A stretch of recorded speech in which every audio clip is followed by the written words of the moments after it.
د خبرونو سرټکی په کندوز ولایت کې د جنایي جرمونو په تور د مجرمینو نیول کېدل. دغه کسان د ښار اړوندو سیمو کې د غلا، قتل، اخلاقي فساد او د جوارۍ په تور نیول شوي دي. کندوز ولایت ته د پوهنې وزارت څخه د یو پلاوي سفر. په دې سفر کې نوموړي د کندوز د پوهنې ریاست له چارواکو او د یو شمېر ښوونځیو له زده کوونکو سره لیدلي دي.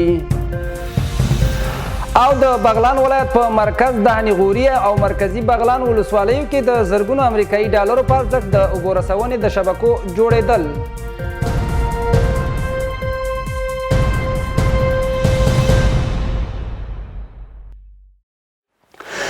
د کندوز ملي راډیو تلویزیون لیدونکو سلامونه مې ومنئ. نن سه شنبه د 1445م سپوږمیز کال د سفر د میاشتې 14مه د 1402 لمریز کال د وږي یا د سنبلې اومه چې د 2023م زیږدیز کال د اګست د میاشتې له 29مې نیټې سره سمون لري. پام وکړئ بشپړ خبرونو ته زه اسماعیل کلیوال یم. د کندوز امنیه قومندانۍ په دې ولایت کې د 13 تنو مجرمینو د نیول کېدو خبر ورکوي. دوی وایي دا کسان د بیلابیلو جرمونو په تور په تیرو 2 اونیو کې د امنیتي پولیسو لخوا نیول شوي او د لومړنیو څېړنو وروسته به یې جرمي دوسیې عدلي او قضایي ارګانونو ته وسپاري.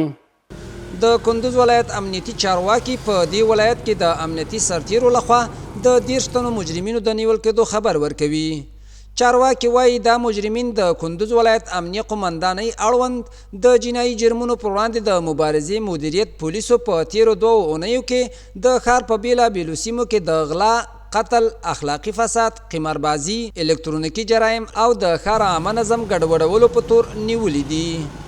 دوی زیاتوي د یادو مجرمینو جرمي دوسیې تر لومړنیو څېړنو لاندې دي او د دوسیې له بشپړېدو وروسته به یې د لا څېړنې په موخه عدلي او قضایي ارګانونو ته وسپاري. 13 تنه د مختلفو جنایي جرمونو په تور د امنیتي سرتیرو له لوري نیول شوي. د کندوز ولایت امنیه قومندانۍ اړوند د جنایي جرمونو پر وړاندې د مبارزې مدیریت ځیرکو او بیدارو پولیسو په تیرو 2 اونیو کې 13 تنه د مختلفو جنایي جرمونو په تور لکه غلا، فساد اخلاقي، قماربازي، الکترونیکي جرایم او همدارنګه د ښار د عامه نظم د اخلال په تور د ښار په مختلفو سیمو کې نیول شوي مظنونین به د لومړنیو تحقیقاتو تر بشپړېدو وروسته اړوند عدلي او قضایي ارګان ته وسپارل شي. په دې وروستیو کې د کندوز امنیتي چارواکو د خلکو د امنیت د لا ټینګښت او د مجرمینو د نیول کېدو پر وړاندې خپلې هڅې تر بل هر وخت لا ګړندۍ کړي او وخت ناوخت په بیلابیلو جرمونو یو شمېر کسان نیولي او د قانون منګلو ته یې سپارلي دي.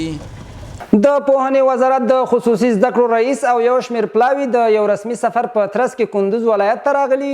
د دې ولایت د پوهنې ریاست له چارو څخه یې له نږدې لیدلي دي او دې ولایت ته د خپل سفر موخې، لاسته راوړنې، کاري پلانونه او ستونزې ورسره شریکې کړي دي.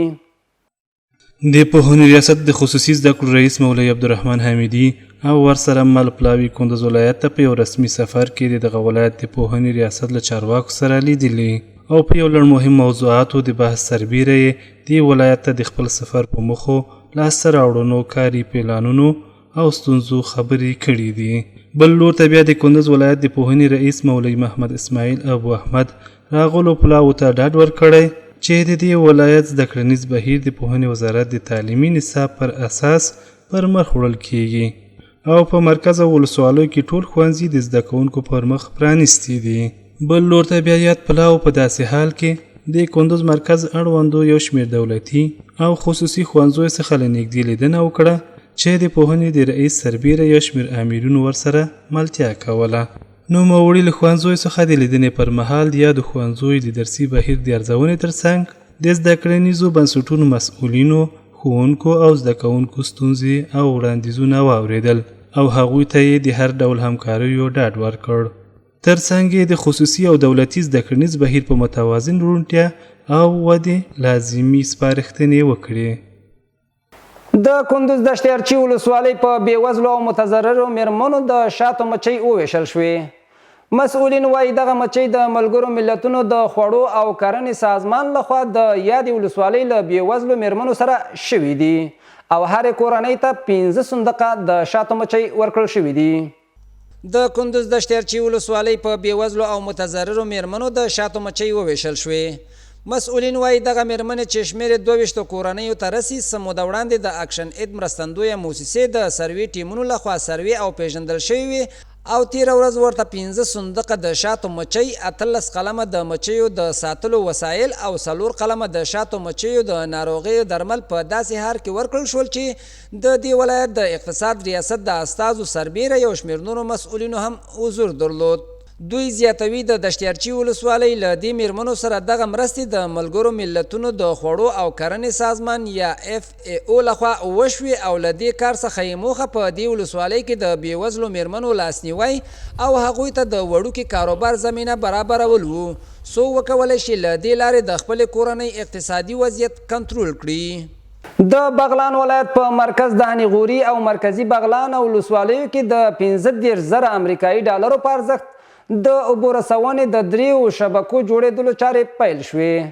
ویل کېږي چې دغه شبکو په ترمیم او بیا رغېدو سره به نږدې 250 کورنۍ د څښاک پاکو اوبو ته لاسرسی پیدا کړي. تفصیل د صفی الله سلیمان خیل په دې راپور کې اورو.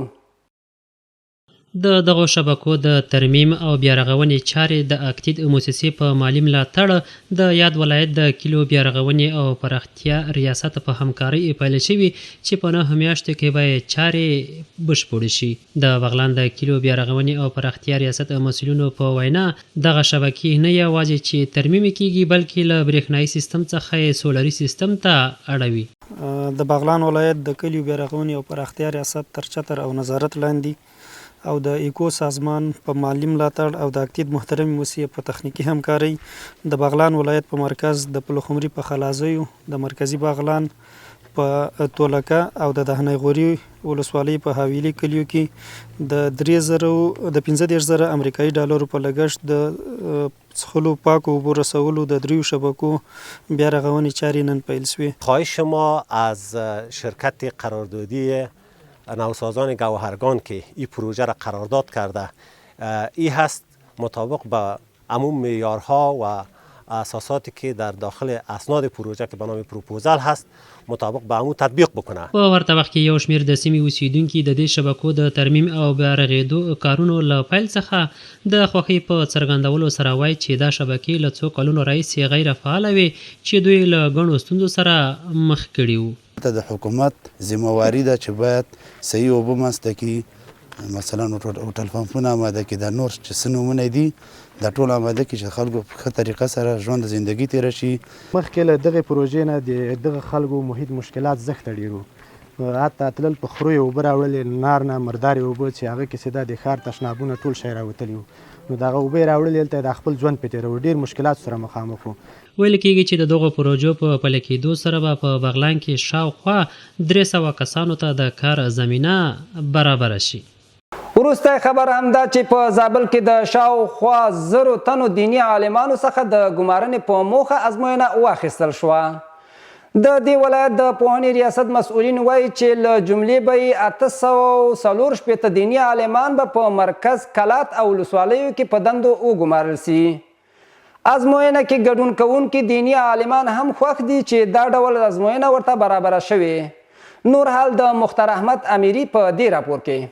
د زابل د پوهنې رئیس وایي چې په مرکز کلات کې د 840 بستونو لپاره له شاوخوا 1000 تنو دیني عالمانو څخه د ګمارنې په موخه ازموینه واخیستل شوه. نوموړي زیاته کړه چې له یادې ازموینې بریالي کسان به په مرکز کلات او ولسوالۍ کې په دیني مدرسو کې په دندو وګمارل سي. د پوهنې رئیس هم دا ډول وایي چې د دیني عالمانو په ګمارنې سره به د دیني مدرسو چارې پیاوړې سي. او ټول علما راغلي دي، تقریبا 1000 نفر به وي علما تاسو وینئ. په هغه کې د 840 بسونه د امتحان اخیستل کېږي چې کامیاب شي په دغه بستو کې تعینېږي او بیا په دیني خصوصي مدرسو کې د خدمت کوي. په ورته مهال په ازموینه کې ګډونوال دیني عالمان خوښ دي چې ورته د رسمي دندې ترسره کولو زمینه برابره شوه. دوی ویل چې د بریالي کېدو وروسته به طالب العلمانو او زده کوونکو ته په دیني برخه کې ښه روزنه ورکړي. موږ د امارت څخه نهایت مننه کوو، یقینا ډیر د خوشحالۍ احساس کوو چې داسې یو محفل د علماو د داسې قدرمندو خلکو یې راته برابر کړي او علمي ترقي دا یو علمي لا بهبود د افغانستان په ټولو چارو کې انشاءالله دا پرمختګ دی. اسلامي امارت پر راتګ سره د علما کرام لپاره داسې د امتحان زمینه برابر شوې ده. دا ډېر د ویاړ او د خوشحالۍ ځای ده. موږ ډېر د خوشحالۍ احساس کوو. نو د امارت اسلامي څخه نور هم په آینده کې دا غوښتنه چې علما کرام هم په دغسې امتحانو کې ګډون وکړي. د یادونې وړ ده چې مخکې له دې هم په یو شمېر ولایتونو کې له دیني عالمانو څخه د ګمارنې په هدف ازموینې اخیستل شوي دي. دا و د دې ساعت خبري ټولګه. تر بیا مو په څښتن تالا سپارم. هر چیرې چې یاست خوښ او ښاد اوسئ. الله مو مل شه.